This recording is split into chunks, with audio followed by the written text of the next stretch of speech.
Manuel Ugarte agent has spoken out, confirming he will leave PSG this summer. Manchester United will not be signing Sofian Amrabat, and apparently United have contacted Bologna, telling them they will be triggering the Joshua Zirkzee release deal.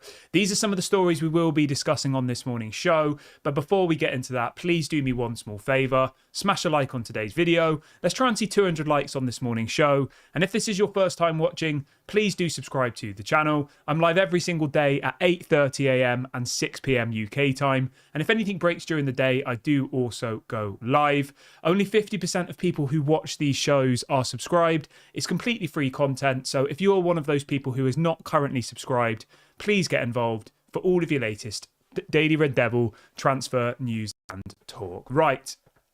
Okay. Let's start with some positivity then, shall we? Because I always like to try and bring a bit of a positive spin to Manchester United. And the first story I've got for you today is about Kobbie Mainoo. So we spoke about Mainoo a couple of weeks ago. He is apparently set to sign a new contract at Manchester United. I couldn't be happier about that. Mainoo is definitely the player for the now and for the future. Mainoo is our future. Højlund's our future. Garnacho's our future. Ahmad's our future. Those are the people that we should be building and shaping Manchester United around. And the news this morning is that apparently Kobbie Mainoo is set to start against Slovakia on Sunday for England, which I know some of you might not support England, which is fine. But still, you have to just pinch yourself at how this kid, he's 19 years of age, right? In his first season in English football, in the Premier League, he's gone from effectively being a relatively unknown name, somebody who people were excited about but didn't know whether he'd actually make it in the first team. He's gone from that to starting every single week for Man United, getting a man of the match performance and winning the man of the match award against Man City in the FA Cup final, and then going on to win the FA Cup final. And now he's playing for England, all within the space of a year, and he plays for Manchester United. I could not be happier for the kid. Big ups to Kobbie Mainoo. I honestly think he is an unbelievable talent. I've always said this, though. Always stick behind Kobbie Mainoo. He's going to have ups and downs, as every player does. But you can see there that he has the raw talent, and he could go on to be one of the best midfielders in the world, I think. So big ups to Kobbie Mainoo. I'll be honest, the England national team makes me want to rip my eyes out. It's so bad, but it's good to see. It's good to see Mainoo getting his opportunity. Okay, let's move on from that though. Let's jump straight into all of the kind of transfer news and speculation. Firstly, I wanted to start with something about the manager. So I know a lot of people have been discussing about whether Erik ten Hag will have his say on transfers removed, and everyone's got an opinion on this. I want you to let me know your opinion. Do you think Erik ten Hag should have as much responsibility in relation to transfers? Let me know in the comment section. Give me a bit of a reason for your answer, because I think this is one of the biggest talking points at the moment. Some people say, don't give him a say. His transfers have been bad. Other people say, oh, he's not had his first choice targets, blah, blah, blah. So let me know what your say is. I always like to see what other Man United fans have to say. Get in the comment section and let me know your thoughts on whether Erik ten Hag should still have his say on transfers. But to bring you the facts, Fabrizio Romano has come out this morning saying that Erik ten Hag will still be involved in all of the conversations about signing players. He will still have a say. So Manchester United have effectively decided that he will still be involved, but obviously there'll be lots more people part of that conversation now.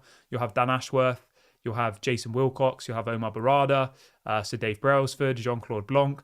There's going to be a whole team of experts around him to help him identify talent and to help Manchester United bring in the players that they need to take us back to where we should be, right? So I have no issues with that whatsoever. I've always thought that Erik ten Hag should have a say, but I think the big issue has been that he's not had people around him to kind of guide him in the right direction. It's been like Erik ten Hag's coaching the team, and then John Murtough would say, Eric, who do you want to sign? And he's a bit like, Anthony, Malacia, Mason Mount, Onana, Martinez. And then we're all sat there as fans thinking, we're literally just signing an Ajax past and present team. Do they not know any other players? Do they not know, players from La Liga or players from the South American leagues or players from Serie A? Or do you know what I mean? And I think that's where the frustration came, and people said, Erik ten Hag has no talent ID. Erik ten Hag doesn't know what's going on. But I think in reality, it's more of a case of Erik ten Hag didn't have the correct people around him to really steer him in the right direction. But as I said, let me know in the comment section. Do you think Erik ten Hag should have as much responsibility as he had last season, or do you think it should be reduced? What's your thoughts on this? Let me know in the comment section. I always like to see what other United fans have to say, so let me know. And everyone who's just joined the live stream, if you could do me a small favour and smash a like. We've got over 300 people watching now, which is absolutely amazing. I've set a likes target of 200 likes for today's video, so if everyone who's watching the video right now gives the video a like, we will hit that likes target. And if this is your first time watching, please do subscribe as well. We're only 2 subscribers away from 24,400. Only 2 away. So go and subscribe right now. Let's try and hit that by the end of today. I'll come back to the live chat in a minute. I will read out some of your comments and stuff, but let's keep on rattling through the show.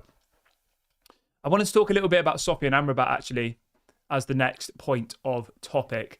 So this is coming out from a guy called United Muppeteers on Twitter. He seems to get some really good information around Manchester United. People have said that apparently he gets it directly from the club. He's got about 300,000 followers on Twitter. Really good account. Go and check him out. His name's James, I think. But he is reporting this morning that Manchester United are not planning to sign Sofyan Amrabat on a permanent transfer. He is now expected to return to Fiorentina. Again, I'm interested to see what other Man United fans think about this. Do you think we should have kept Sofyan Amrabat? The thing with Amrabat, right? He did really well in those last kind of 5 or 6 games of the season, but for Erik ten Hag not to have played him all season, either Erik ten Hag made a big mistake, or he saw something in training that made him think that he wasn't good enough. I don't know. It's a really difficult one to say, but what I've set up in the live chat is a poll, and the question is simple, okay?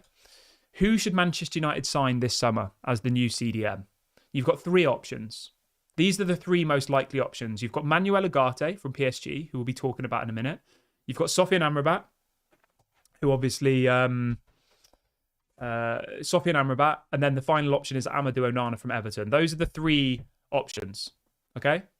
So I want you to let me know in the comment section which of those 3 players Manchester United should sign. I'll give you mine in a minute when we talk about Manuel Ugarte, but those are the 3 people that we're most likely to sign, okay? But yeah, in relation to Sofyan Amrabat, I'll be honest, I'm not that disappointed that he's not staying, really, because he did do well in the last few games of the season. He played a massive role in the FA Cup final win, but apparently if we want to keep him, we'll have to pay Fiorentina £21.4 million, which I think is actually quite a lot of money, to be completely honest with you. If he's not the number 1 target, which he's not, then do we want to pay £21.4 million for a squad player?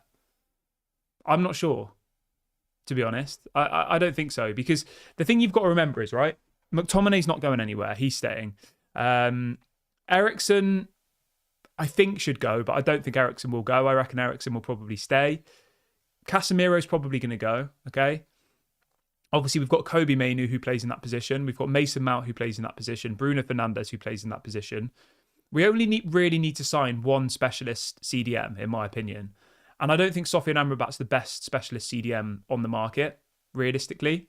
We're going to sign a centre back, a CDM, and a striker. Those are the priority positions. And if I said to you, Sofyan Amrabat will be our only CDM signing, does that take us up to the next level? I don't think it does. I think it kind of just keeps us where we are.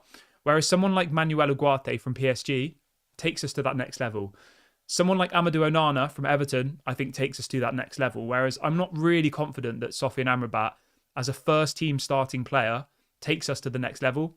If it was a free transfer, great, go and do it. But for £21.5 million, plus wages, plus signing on fees and all the rest of it, we're still going to be sat there saying we need another CDM, and we won't have the money to do it. So I actually think this is a sensible decision from Ineos to not trigger that release clause for Sofyan Amrabat. He's 28 in a couple of months as well, so he's not the youngest, whereas obviously Amadou Onana and Ugarte are only 23 each. You've got a lot of years left in them.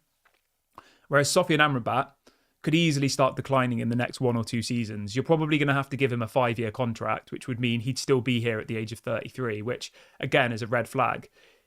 If he was a free agent, which he's not, I would say go and do it. Why not? But for £21.5 million, when we know that financial fair play is difficult for all clubs at the moment, it's a lot of money, realistically. And when you've got Rabiot available as a free agent, like surely the better option would be to just sign Adrien Rabiot. He's the same age. Rabiot's probably a better player, realistically. You could get him for free as a backup option or as a kind of squad player, or you pay £21.5 million for Amrabat. It doesn't really make too much sense for me. So yeah, I'm happy with this decision. I think Manchester United have done well here. I've enjoyed watching Sofian Amrabat.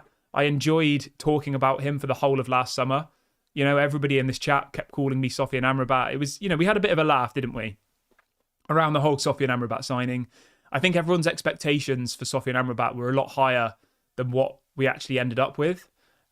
Probably that was because he didn't get much game time, which obviously was a little bit unfair. But yeah. Somebody says Eriksen said he's going because his contract expires this summer.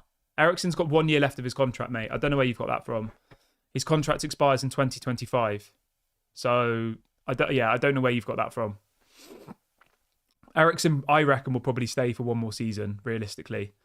He'll probably wait till next season and then he'll probably leave as a free agent. Because the thing is, right, Christian Eriksen's on quite big wages. He's on about 150k a week. Manchester United would want a transfer fee for Christian Eriksen. They're not going to let him go for free. He's the captain of Denmark. He's doing well for Denmark at the Euros.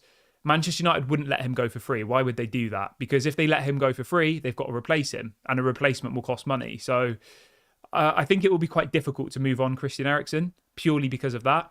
Whereas Casemiro, we know that there's interest in Saudi Arabia.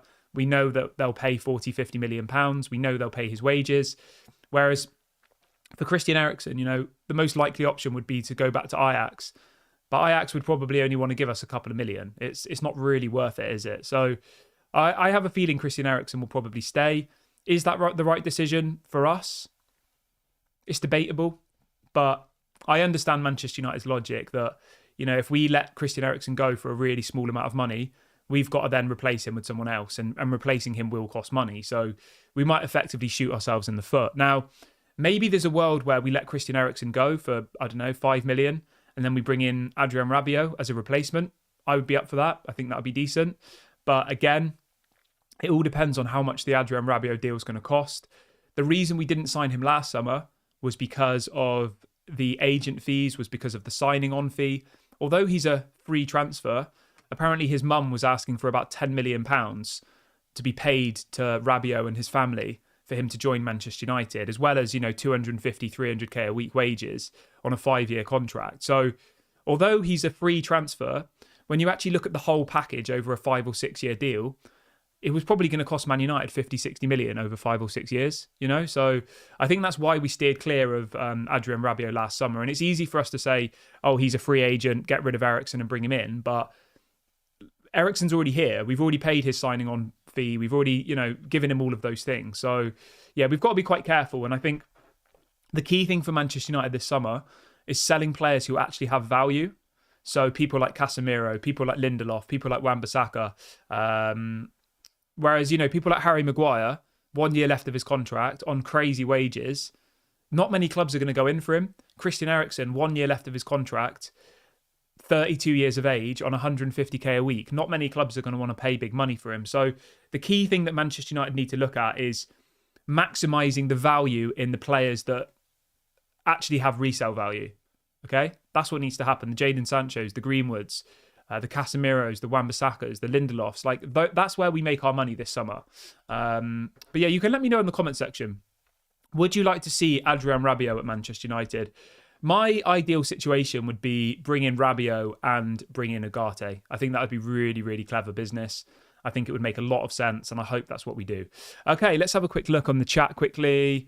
Albert says, what about De Ligt? We're going to talk about De Ligt in a minute, my friend. Emmanuel says, I would keep Amrabat. He is a good backup CDM player. The thing is, I'm not saying he's not a good player. I'm just saying that we don't have £21.5 million to spend on a backup at the moment. That's my understanding.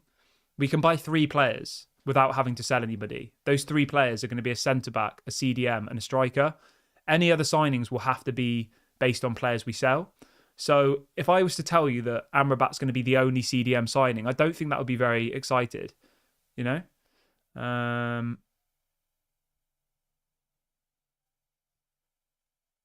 Kieran says, Kieran, you're worried about Amrabat's age, but then you and Ten Hag are cool with Rabiot, plus he costs more. How does Rabiot cost more? That doesn't make any sense. Rabiot's a free signing. He's a free agent. And the thing as well that you have to remember is Amrabat will probably want a signing on fee. Amrabat will probably want big wages. So yeah, I don't really understand that comment, to be honest. But Josh says 20 million for a backup with loads of question marks. Exactly. That's my point, mate. I like Amrabat, but I think, you know, £21.5 million is far too much money for somebody who's probably going to sit on the bench for 90% of the season, you know? We've got 500 people watching the show live this morning, which is amazing. Big ups to every single one of you. If you could do me a little favour, guys, hit the like button. We're only 94 likes away from 200, so please go and do that. And if you haven't subscribed yet, bottom right-hand corner, please go and do that. We're literally 1 subscriber away now from 24,400. So please go and do that now, and we will hit that by the end of today's stream. Okay, so we've talked about Amrabat. We've talked about... who else have we talked about? Erik Ten Hag. Let's talk a little bit about De Ligt then quickly, because somebody in the chat has requested information on De Ligt. So this is coming out from Florian Plettenberg, the Sky Sports Germany journalist, saying that apparently Manchester United remain very interested in De Ligt. It says the 24-year-old is on the list of names for this summer. He says that Erik Ten Hag is still a great admirer of De Ligt, who is available to leave Bayern Munich this summer with a suitable offer. He says that no offer has been submitted from Manchester United yet. And apparently Bayern Munich are looking for 50 million euros for De Ligt. I think 50 million is too much, to be honest with you. I wouldn't pay that. The reason for that is because he's on big wages. He's on £350,000 per week, which is, let's be honest, ridiculous. If we could get him for like 25, 30 million pounds, I think it would probably be a good deal.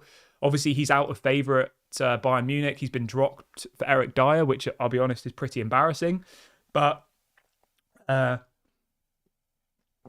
when De Ligt played for Erik Ten Hag at Ajax, he was considered one of the best young centre-backs in the world. And form is temporary, isn't it? Quality is permanent. De Ligt is a quality player. It's just whether Erik Ten Hag can bring out the best of him again at Manchester United. I'll be honest with you, right? And I'm going to say something a little bit, maybe not controversial, but something that's going to encourage conversation, let's say. I would rather sign De Ligt for, say, 25, 30 million than Branthwaite for 70. Because I don't think there's a massive difference between the two players. I know Branthwaite's a little bit quicker, but yeah, if we could get De Ligt for, say, like I said, 25, 30 million pounds, I think it would be good business. I do. Because paying £70 million for Jared Branthwaite, let's be honest, is absolutely ridiculous. Absolutely stupid. Whereas I think we can get a little bit of a deal for De Ligt because Bayern want to sell him, because he's not playing, because effectively he's not wanted there anymore, you know? Let's see what else people are saying in the chat. Somebody says, I love your channel. I watch almost every live I can. Big ups. Thank you for the support, my friend. I really, really appreciate that. Somebody's saying, tell us about Sancho. I'll talk about Sancho in a minute.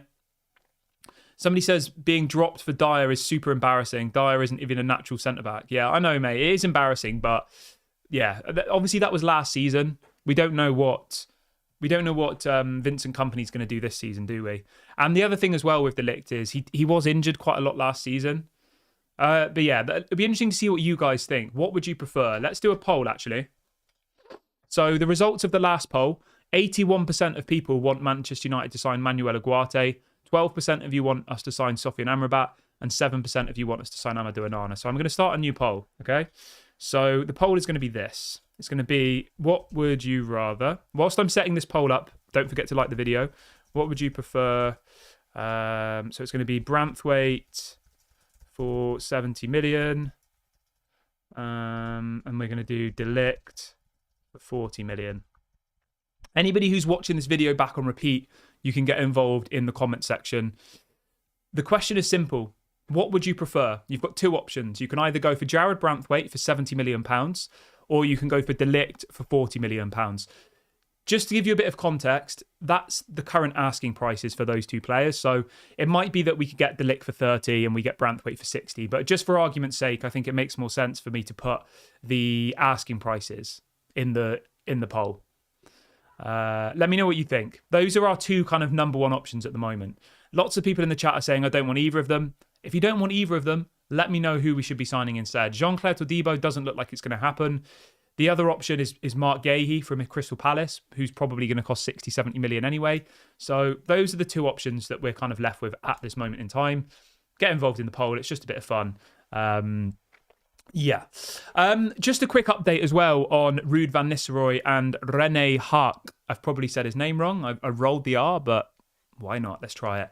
This is coming out from Laurie Whitwell saying that Rene Haak and Ruud van Nistelrooy's arrivals at Manchester United would lead to the prospect of Mitchell van der Gaag leaving the club. He says it is felt that van der Gaag may see now as the right time to step away. He has ambitions to be a number one manager again. I've got no issue with this. I'm excited to see Ruud van Nistelrooy and Rene Haak at Manchester United. It's going to be the full Dutch team, isn't it? We're going to have all Dutch assistant managers, Dutch manager. Before you know it, our whole starting 11 will be Dutch. Obviously, I'm joking. That's not going to happen. But, you know, if we signed De Ligt and we signed Zirkzee, we're halfway there, aren't we? But I've got no issues with this whatsoever. I think Ruud van Nistelrooy has proved himself at PSV, and Rene Haak got Go Ahead Eagles, who are a bottom Eredivisie club, into Europe. So he's clearly a good manager. And the most important thing here is as well, which is a really interesting detail, because some people seem to think that these are Ineos's decisions. Apparently, this was coming out from a very reliable source. Apparently, Erik ten Hag specifically wanted Ruud van Nistelrooy and Rene Haak, and Ineos have effectively done whatever Erik ten Hag wanted, which I find really interesting. You know, because some people are saying, oh, this is Ineos's recruits. You know, it's Ineos's decision. But apparently, it's actually Erik ten Hag who picked the people. I'm just going to have a sip of my water quickly. Give me 1 second.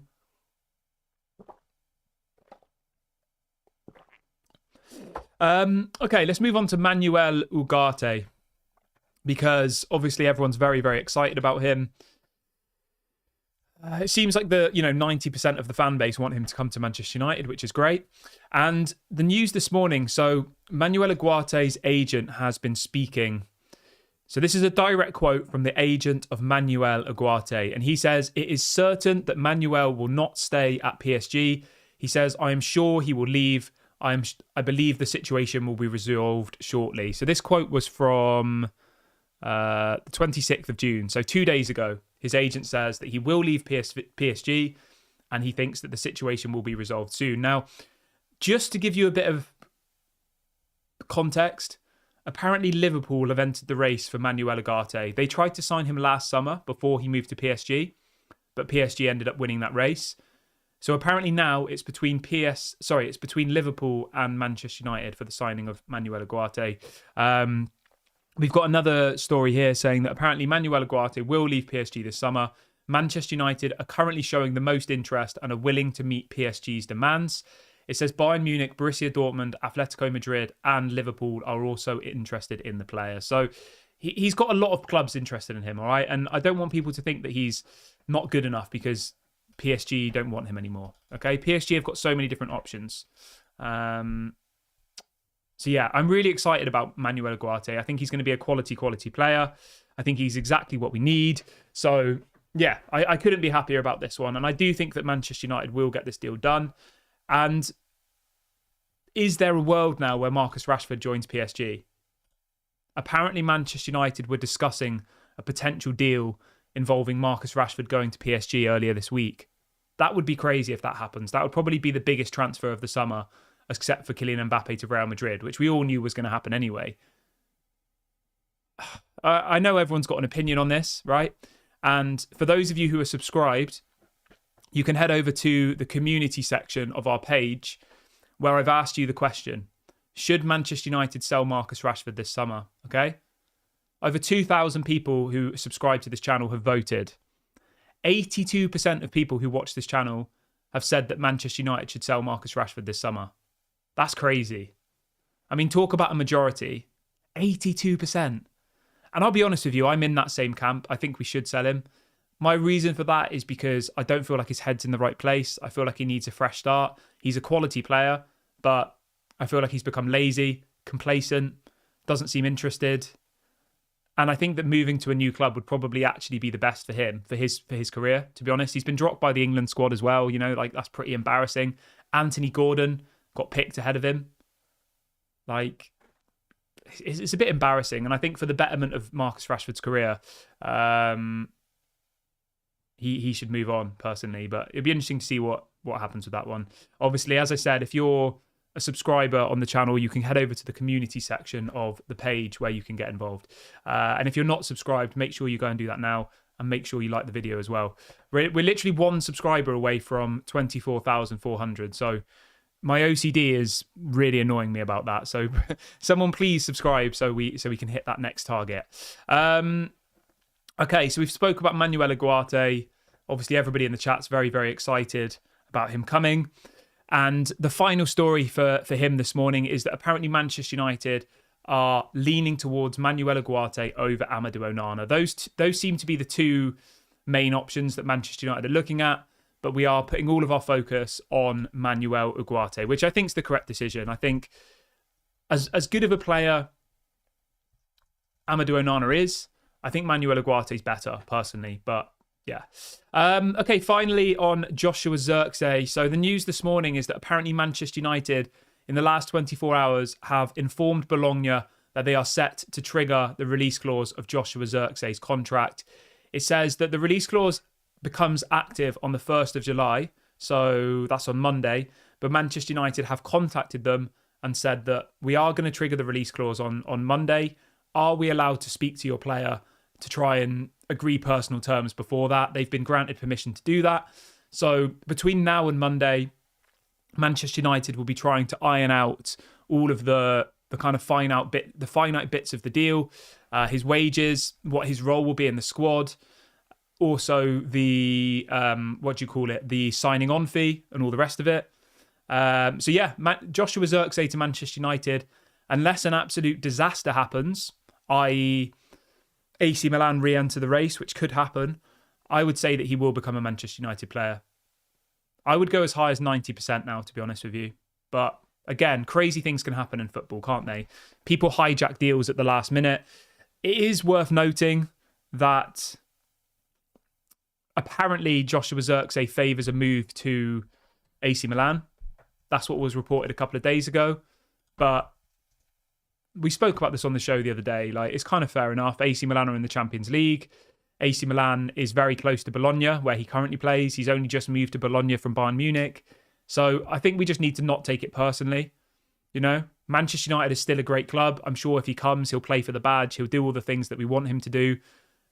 People are allowed to have preferences, you know?